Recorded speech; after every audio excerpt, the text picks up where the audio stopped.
Professeur Didier Raoult, que pensez-vous de la situation épidémique en Angleterre? Elle montre, comme toujours depuis le début, c'est que les maladies nouvelles sont totalement imprévisibles, sont complexes. Que donc la presse générale, là, qui voudrait avoir des solutions simples au feu incroyable qui a été déclenché, pense à chaque fois qu'il va y avoir une baguette magique pour changer les choses. C'est pas le cas. Voilà. Donc, il y a encore 3 semaines, on dit regardez, l'Angleterre, c'est vraiment les meilleurs, ils ont vacciné tout le monde, regardez, c'est extraordinaire, il n'y a plus de cas en Angleterre, sauf que s'il n'y a plus de cas en Angleterre, c'est parce que c'est multifactoriel et qu'il y a des choses qui nous échappent, et qu'en particulier, cette épidémie est faite de variants successifs.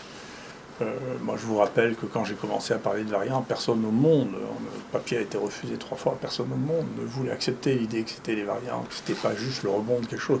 Mais ce que vous voyez là, c'est des courbes épidémiques à chaque fois, d'une nouvelle épidémie, et celle-là qui est en train de commencer en Angleterre, dont on ne sait pas la dimension qu'elle prendra, c'est une épidémie du variant indien. Il ne faut plus l'appeler le variant indien, mais on l'appelle le variant Delta pour pas dire que c'est les Indiens qui l'ont fait, c'est pas eux qui l'ont fait. Les premiers cas apparus sont là, mais en tout cas, toujours est-il qu'il est là. Et dedans, maintenant, ils en sont à plus de 10 000 cas par jour, dont 20% sont vaccinés. Donc, quand je disais il n'y a pas de baguette magique, il faut utiliser le vaccin comme les autres armes, en particulier pour les populations les plus fragiles. Je suis d'accord avec moi-même, je continue à l'être.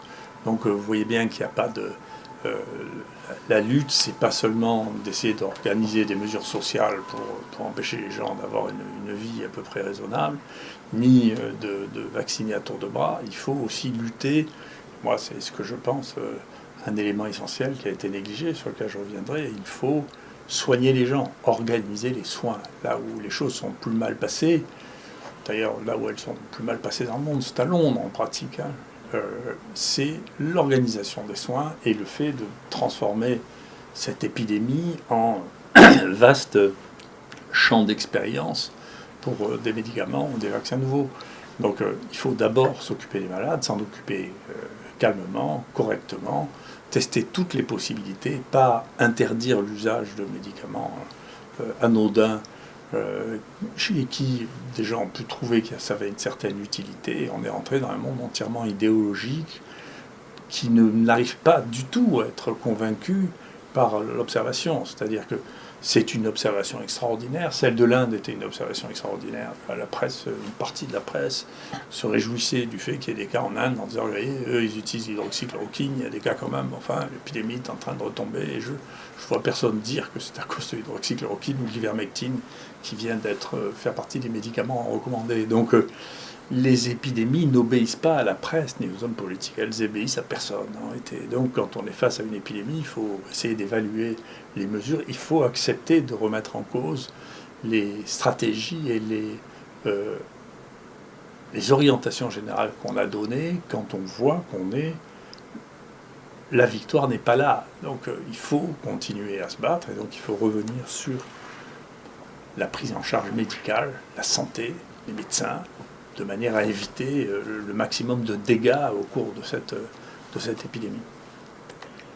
Où en êtes-vous concernant la vérification des publications suite aux dénonciations faites par Madame Bic et sur le site PubPeer?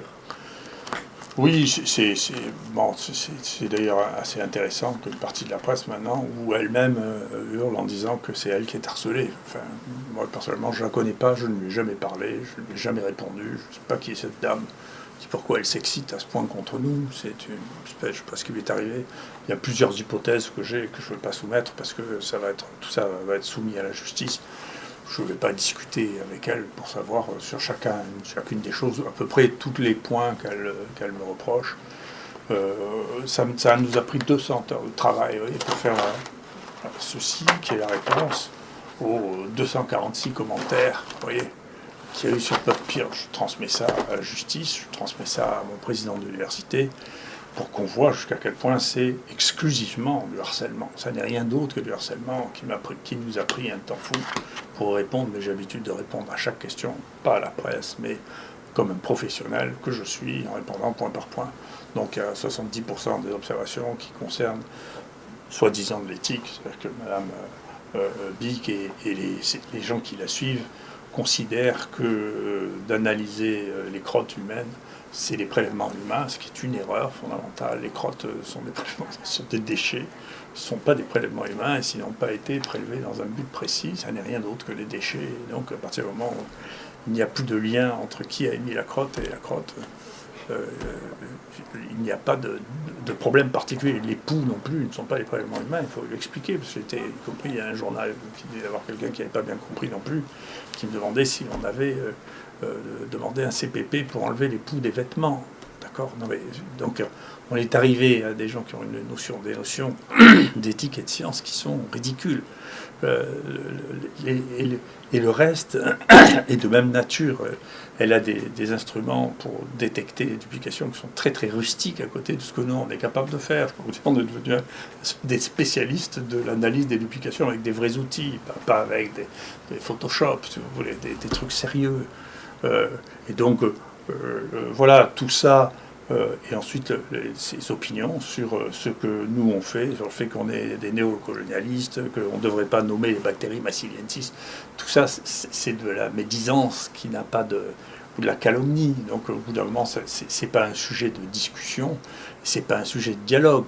Il y a des gens qui nous harcèlent, on doit se défendre, comme tous les gens, on a le droit de répondre quand on est harcelé. Voilà. Donc, et la réponse au harcèlement, c'est de dire, écoutez, maintenant arrêtez-vous, ou c'est la justice, voilà, qui fait ça. Mais vous savez, même quand elle enlève petit à petit les choses qui sont terribles qu'elle a mis sur Internet, la dernière chose qu'elle a mis, c'est, vous savez, il y a des gens qui ont plus de 80 ans qui sont en train de mourir, qui sont refusés par la réanimation. Et donc on a dit, écoutez, on va publier, écoutez, avec l'Optiflow, on arrive à en sauver.